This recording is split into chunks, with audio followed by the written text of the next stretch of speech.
With the Radix wallet for Babylon changing so much about how wallets generally work, I wanted to show you what it feels like to recover access to your accounts. Basically, what does it feel like if you lose your phone? Because this is a question I think a lot of people have. It's a mobile-first app, it's for iOS and Android, and so the obvious question is, well, a phone's a very losable thing. What happens if I lose that? How do I get access to my accounts again? So I want to show you exactly how that works. Now, for most wallets, backup is kind of a simple thing because the wallet doesn't do very much. If you think about MetaMask or anything else, it's just this thing that signs transactions for a given key. And so the whole thing is just back up your seed phrase. That's the only thing that really matters. The Radix wallet does quite a bit more though.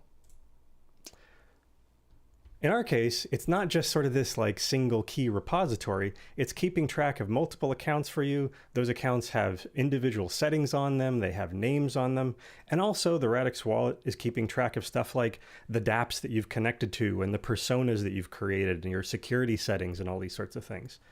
So we also want to back up those things. If I lose my phone, I want to get access to all that same stuff. I want to come back and have my wallet be set up exactly like the way it was before with all the same stuff and all the same settings. So we got to back that up somehow. So really what we're talking about, when we're talking about backing up my wallet, there are really two things we're talking about. The first thing, and the most important thing, is making sure that you can control your accounts once you get back to your new wallet, making sure that you can actually sign transactions and you still are in control of those accounts. But also, the second thing is saving all these settings and these other sorts of things in the wallet, which are not security critical, but they still matter to you. Now, once we get to multi-factor implementation in the Radix wallet, actually, the first thing gets a lot easier. The control of your accounts, recovering access to that, is going to be handled by the multi-factor system. If you set up multi-factor on your accounts at that point, when you come back to your new wallet, it's going to automatically lead you through using your multiple factors to get access to your accounts again and basically put your new phone in control. However, we still got to do the backup of the other sort of setting stuff also. For now, though, until we have multi-factor implemented in the wallet application, we do have to fall back to the seed phrase. You do have to back up your seed phrase because that's what gives you control of your accounts. So for right now, we do have this two-part process of making sure that you can control your accounts if you lose your phone, but also making sure you're backing up all the settings kind of stuff. And also, backing up the settings helps you with that process of getting back in control. So I'll show you what both parts of this look like. Now again, the most important thing, for right now anyway, is your seed phrase. And so the way the Radix wallet works here is once an account has any XRD tokens in it, basically once an account actually is meaningful to you in some way, it will show you the warning you can see here. You can see on both of these top two accounts that have tokens in them, there's a warning there that says back up this account seed phrase. In fact, if I go into that account, it's repeated at the top there. You can see back up this account seed phrase. And to attract your attention. So all I have to do to back up the seed phrase is tap that warning. And if I do that, it's going to do a quick biometric authentication to make sure that I am who I am before it shows me that. And then it's going to show me my seed phrase. Now, unfortunately, you can't see it right now because the wallet's actually pretty smart about making sure that you can't take screenshots and it's not streaming to something where someone else could capture it. It's like, I'm going to show you that seed phrase, but it's up to you to actually write it down and save that in a secure location, just like with any other crypto wallet today. You can kind of see it here if I look here. That seed phrase isn't meaningful. It's on testnet, so it doesn't matter. But anyway, what I'm going to want to do right now is write down that seed phrase of 24 words.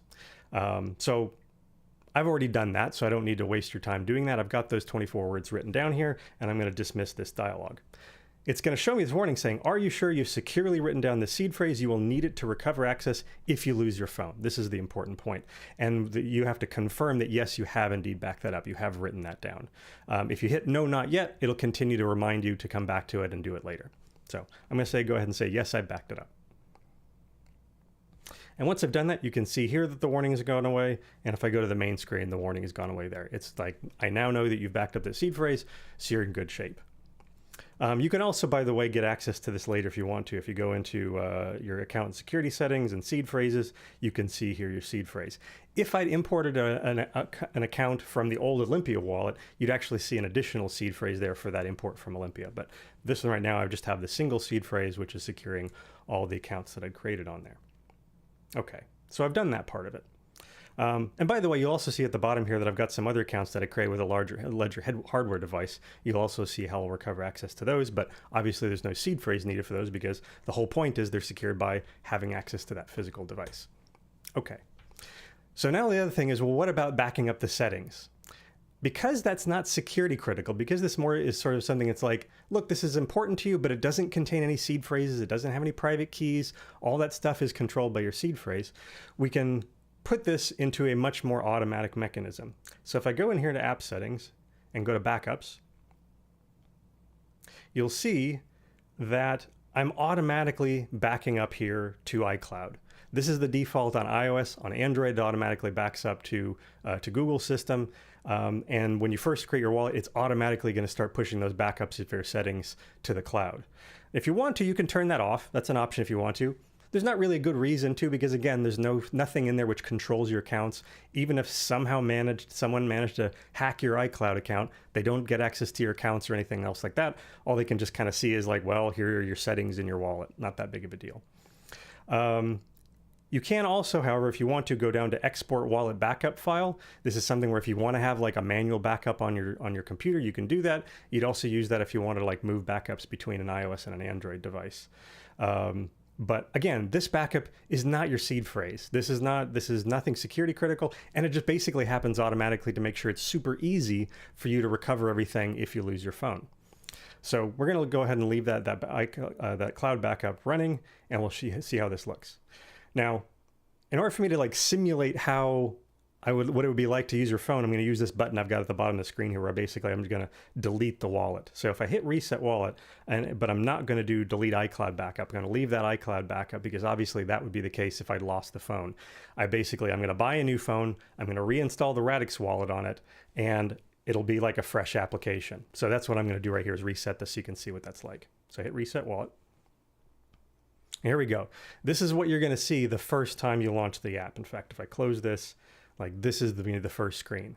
And so you'll have the option of saying, I'm a new Radix Wallet user, or restore wallet from backup, which of course is what I want to do right now. So imagine I've bought a new phone. I go, oh my gosh, I got to recover access to my accounts. I'm going to restore from backup. So I hit that at the bottom.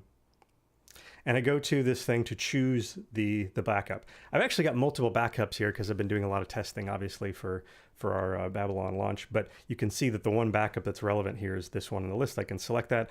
Most people, you will only have the one backup. But if you do have multiple, you'll see them here. But anyway, you select your backup file. I can see that was last modified today, very recently. It shows me the number of counts and personas that are included in that. Cool. I can also, if I want, restore from the backup file if I did that manual backup.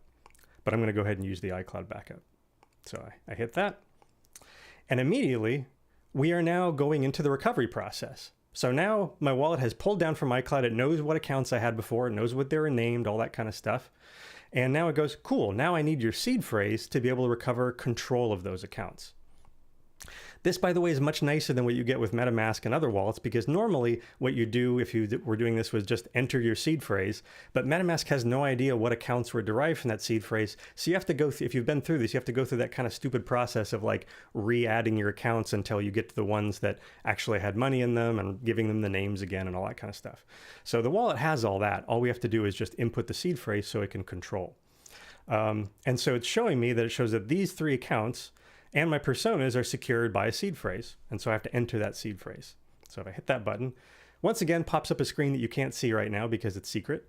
But this is, if you could see this is just a screen where I would type in those seed phrase words. So if you give me a moment to do that, I will type in my words. This is going to be the most boring part of the video.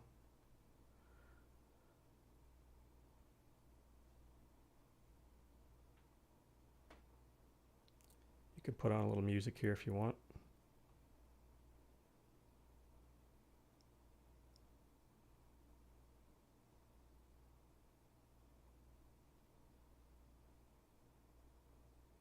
"24 words is a lot of words." Unfortunately, once again, all of this goes away once we implement multi-factor in the wallet. You'll just go straight into a process of using those other factors to recover access. No seed phrase needed, unless of course you really want to use a seed phrase. You can choose that option too. It's just one of the factor options that you can choose from.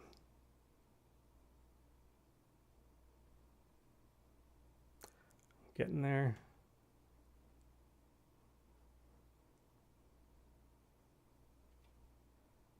Just a few more.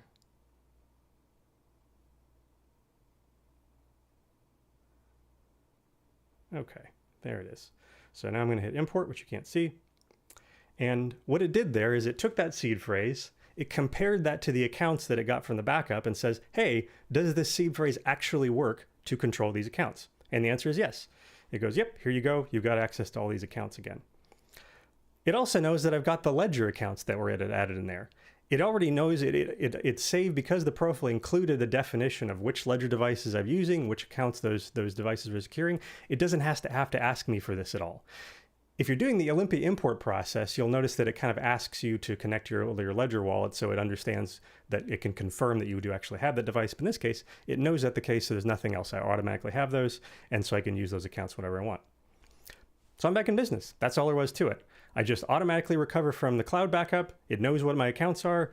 I type in the seed phrase to recover access, and now I've got everything I had before. All the same settings, all the same account names, and all of my great stuff about dApps I've connected to and all that kind of stuff. So just that easy.